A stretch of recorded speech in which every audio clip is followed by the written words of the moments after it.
Bismillahirrahmanirrahim. Assalamu alaikum grade 6. Hope so you are fine. My name is Farwa Tariq and I am your science teacher. Chapter जो हमने start किया हुआ है that is fibre to fabric. ठीक है, अभी तक हमने देखा कि जो हमारे पास फैब्रिक होता है बेसिकली जो कपड़ा है वो हमें कहाँ कहाँ से मिलता है. ठीक है, उसमें हमने फैब्रिक का जो बेसिक जो हमारे पास आता है एलिमेंट डेट इज़ फाइबर. और फाइबर हमें कहाँ से मिलता है उसकी हमने दो मेन टाइप्स पढ़ी थी कि जो फाइबर होता है बेसिकली वो हमें प्लांट और एनिमल से मिलता है. और जो हमारे पास प्लांट्स होते हैं उनसे हम कौन कौन सा फाइबर ले रहे हैं, कॉटन, जूट एंड कॉयर. ठीक हो गया. और जो प्लांट और जो एनिमल से हमें फ़ाइबर मिलता है that is wool and silk. ठीक है, और जो प्लांट और एनिमल से मिलने वाले फ़ाइबर्स को हम कहते हैं नेचुरल फ़ाइबर्स.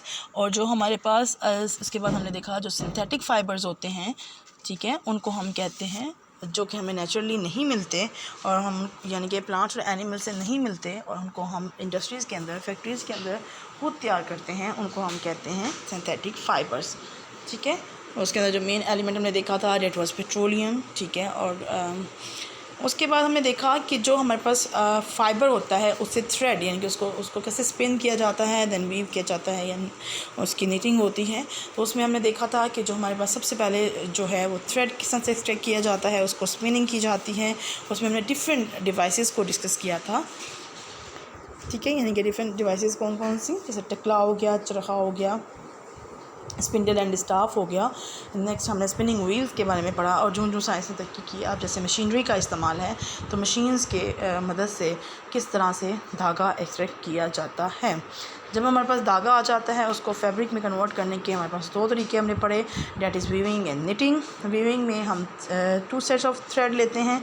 ठीक है, जिसमें उनको एक को लेंथ वाइज और एक को साइड टू साइड उसके साथ इंटरलेस किया जाता है एंड देन उसको क्या होता है एक फैब्रिक की शक्ल में ले आते हैं.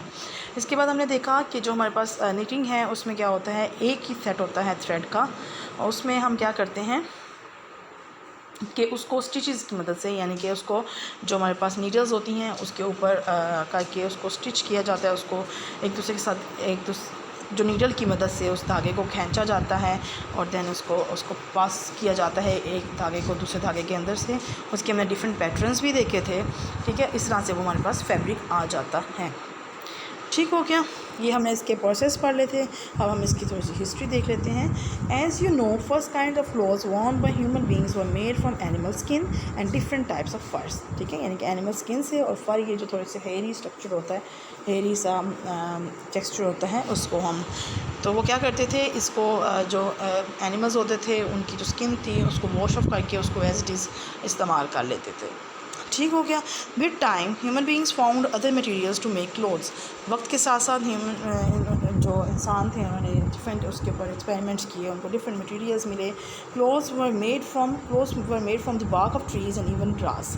ठीक है, बार्क ऑफ ट्रीज़ जो बहुत पुराना दरख्त होता है, कभी आपको इत्तेफाक हो उसको देखने का तो आपने कभी देखा भी हो, जो उसकी स्टेम होती है बेसिकली उसके ऊपर से आप उतारना चाहें तो उसको खुरचें तो ऊपर से आपको एक और स्टेम मिलती है. ठीक है, यानी कि उसके ऊपर से जो लकड़ी उतरती है बेसिकली उसको हम कहते हैं बार्क. ठीक है, the bark was pounded really hard to make it soft like pieces of cloth. These pieces would be sewn together and coloured with natural dyes. ठीक है, उसमें क्या होता था कि हमारे पास जो बार्क होती थी उसको इस तरह से उसको किया जाता था कि वो बिल्कुल सॉफ्ट हो जाए ताकि वो जो क्लॉथ के जो पीसीज हैं वो हमारे पास आ जाएं. फिर उन पीसीज को क्या किया जाता था, सी लिया जाता था. ठीक है, उन पीसीज को आपस में जोड़ना, उसको जो धागे की मदद से जोड़ते थे या उसको सी लिया जाता था, देन उसको कलर कर लेते थे नेचुरल डाइज. उसके बाद around 2000 BC people finally started to weave cloth.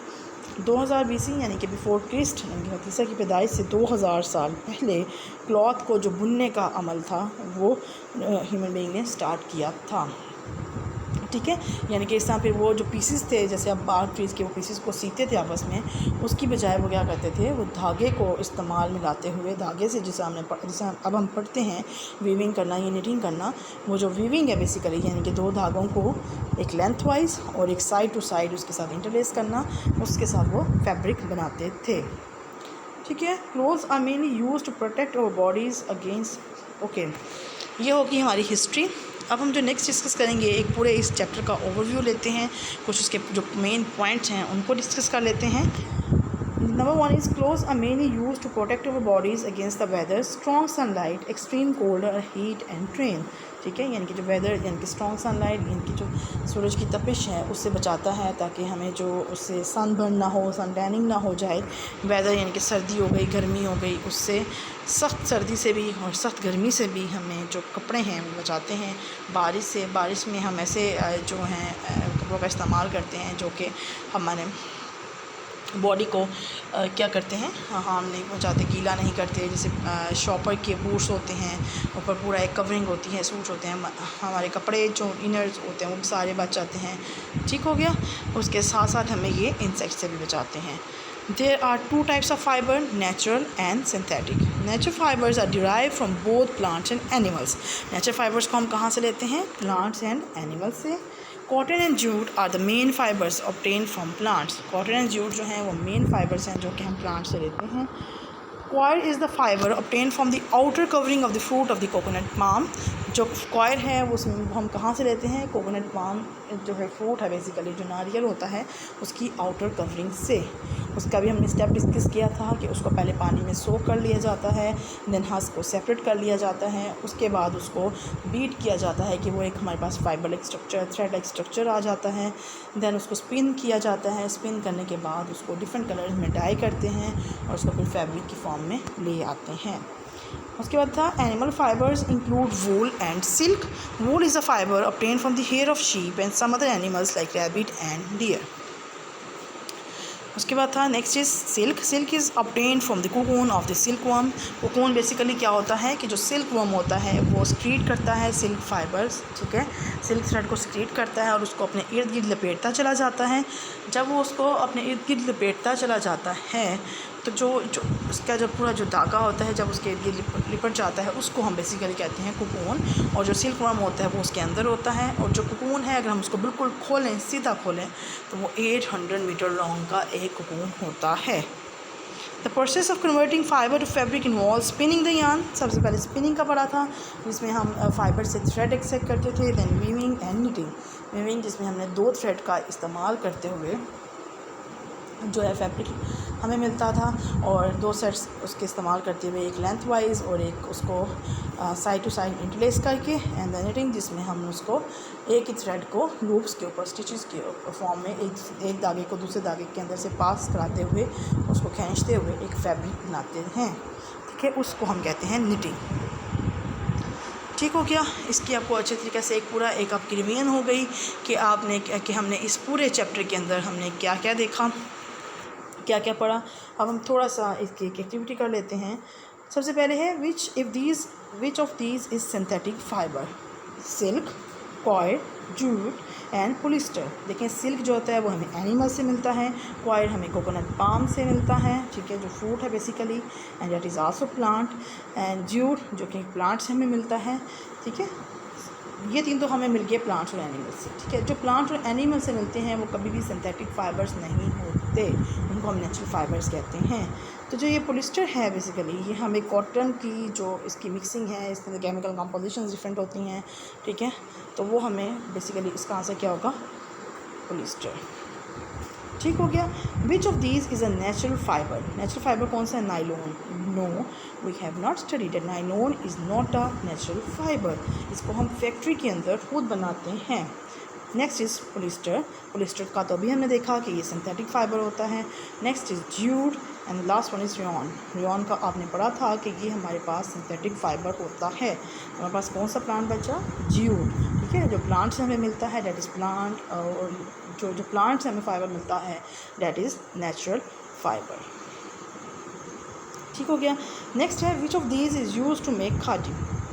Khadi का मैंने आपको बताया था एक हैंडमेड फैब्रिक होता है, ये हमने डिस्कस किया था लास्ट लेक्चर्स के अंदर भी, हम इसको बार बार रिवाइज़ करते रहे हैं, ठीक है। और हम पिछले लेक्चर्स में हमने इसको देखा था कि खादी बेसिकली क्या होता है, कहाँ से किस फाइबर के इस्तेमाल से हमें मिलता है? Jute, no. सिल्क से, नो। कॉटन, यस, कॉटन से हमें खादी जो फैब्रिक है बेसिकली हैंडमेड फैब्रिक होता है वो हमें मिलता है। Fibre obtained from coconut is called. अभी हमने पॉइंट्स रिमेंबर जब हमने डिस्कस किए, पूरे चैप्टर का ओवरव्यू लिया, तब भी मैंने आपको बताया था कि जो हमें कोकोनट से फ़ाइबर मिलता है डैट इज़ क्वायर। बिल्कुल ठीक हो गया। नेक्स्ट है the process of arranging 2 sets of yarn together to make a fabric is called, जिसमें 2 सेट्स लिए जाते हैं, डैट इज़ वीविंग। वीविंग में 2 सेट्स लिए जाते हैं। स्पिनिंग में तो पता है 1 सेट लिया जाता है। स्पिनिंग तो बेसिकली सॉरी यहाँ पे थोड़ा सा वो ऐसे हो गया। स्पिनिंग बेसिकली क्या होता है, स्पिनिंग जिसमें वो थ्रेड को एक्सट्रैक्ट किया जाता है फाइबर से। देन निटिंग जिसमें एक थ्रेड लिया जाता है। और कटिंग तो बिल्कुल भी नहीं, हम उसको कह सकते हैं कटिंग होता है किसी भी चीज़ को कट कर देना, काट देना। तो weaving is the correct answer, जिसमें 2 सेट्स लिए जाते हैं यार्न के और उसको फैब्रिक बनाया जाता है। ठीक हो गया। ये आपने देख लिया कि जो हमारे पास हमने इसका जब ओवरव्यू लिया, हमने छोटा सा टेस्ट भी ले लिया। अब आप एक होमवर्क असाइनमेंट करेंगे, ठीक है। आप उसको इस सारी ब्लैंक्स को आप शीट के ऊपर या कॉपी के ऊपर नोट डाउन करके, इनको जब आप पूरा चैप्टर अच्छे तरीके से पढ़ लेंगे, उसको रिवाइज़ करके, उसको अच्छे से समझ के, तो ये जो ब्लैंक्स हैं इनको आप फिल करेंगे। Dash fibres are obtained from plants, cotton fibres are mainly worn in dash. ठीक है, ऐसे फाइबर्स जो कि प्लांट से मिलते हैं, और cotton fibres are mainly worn in, कब ज़्यादा इसको पहना जाता है। The fiber made from dash is known as burlap. ठीक है, ऐसा कौन सा फाइबर है जो किससे बनाया जाता है, उसको हम बर्लैप कहते हैं। मैट्रिसेस आर मेड फ्रॉम, किससे मैट्रिसेस बनाए जाते हैं, जूट सैक्स आर ऑल्सो कॉल्ड। इसको भी हमने बहुत दफ़ा डिस्कस किया है, ठीक है, अपने लास्ट लेक्चर्स के अंदर भी। और उसके जो हमने जब पहली दफ़ा इसका पढ़ा था तब भी हमने डिटेल में देखा था कि जो जूट सैक्स होती हैं उनको हम क्या कहते हैं। ठीक हो गया। यहाँ पे हमारे लेक्चर्स जो हैं वो ख़त्म हो गए। हमने 3 चैप्टर्स यहाँ पे कंप्लीट कर लिए हैं। ठीक हो गया। अब आपको छुट्टियों का काम दिया जाएगा, ठीक है, वो आप अपने स्कूल से ले सकते हैं। उसमें आप लोग को 3 जो चैप्टर्स हैं उन्हीं के अंदर से डिफरेंट एक्टिविटीज़ तैयार करके दी गई हैं। 3 चैप्टर्स हमने पढ़े थे, कौन कौन से। फूड था, जिसमें सब chapters sources of food and components of food and materials में जो हमने 3rd चैप्टर पढ़ा था, that is fibre to fabric. ये जो हमारा अभी इन्हीं हफ्तों में लास्ट 2 वीक्स में हमने इसको वाइंड अप किया है। ठीक हो गया। इसमें आपको डिफरेंट एक्टिविटीज़ दी गई हैं वोकेशन वर्क के लिए, आप उसको सॉल्व करिएगा। और जो हमारे पास एक्सरसाइजेज़ हैं, ठीक है, जो उसमें से हमें डिफरेंट कर लेंगे, जो क्वेश्चन आंसर्स हैं, जो शॉर्ट क्वेश्चन आंसर्स हैं और जो डिटेल में हैं, उनको आप अपनी शीट्स पे लिखना चाहें शीट्स पे लिख लीजिएगा। उनको आप को नोटबुक पे, अपनी साइंस की जो आपकी नोटबुक है उस पर लिखना चाहें, उसको पूरे चैप्टर को अच्छे तरीके से समझ के। अगर आपको कहीं से भी समझ नहीं आती, आपके लिए बाकायदा पूरे जो चैप्टर्स हैं उनकी जो लेक्चर्स हैं वो यूट्यूब पे पड़े हुए हैं। आप किसी भी वक्त उनको खोल के उनको देखें, उनको समझें। फिर भी आपको किसी चीज़ की समझ नहीं आती तो आप कमेंट्स में पूछ सकते हैं, ठीक है। तो उनको समझ के अच्छी तरह से आप उनके क्वेश्चन के आंसर्स लिखेंगे अपनी किसी भी नोटबुक पे। इसके लिए कोई भी आपके लिए कंपल्सरी नहीं है, नोटबुक्स पे लिखना चाहें नोटबुक्स पे लिख लीजिएगा, शीट्स पे लिखना चाहें शीट्स पे लिख लीजिएगा, ठीक है। और उसके साथ साथ आपको ठीक है, ये जो छुट्टियों का काम दिया गया है उसके साथ एक प्रोजेक्ट भी छोटा सा दिया गया है, वो सेम वैसा ही है, वो आपके लेक्चर्स के अंदर से ही लिया गया है, कहीं भी बाहर से नहीं दिया गया। जो लेक्चर्स आपको दिए गए हैं उसी के अंदर से सारा काम दिया गया है। आप उसको अच्छे तरीके से समझिएगा, अच्छे तरीके से उसको प्यारा सा, अच्छा सा, नीट सा करके लिखिएगा, ठीक है। अपना बहुत बहुत ध्यान रखिएगा। अल्लाह हाफ़िज़।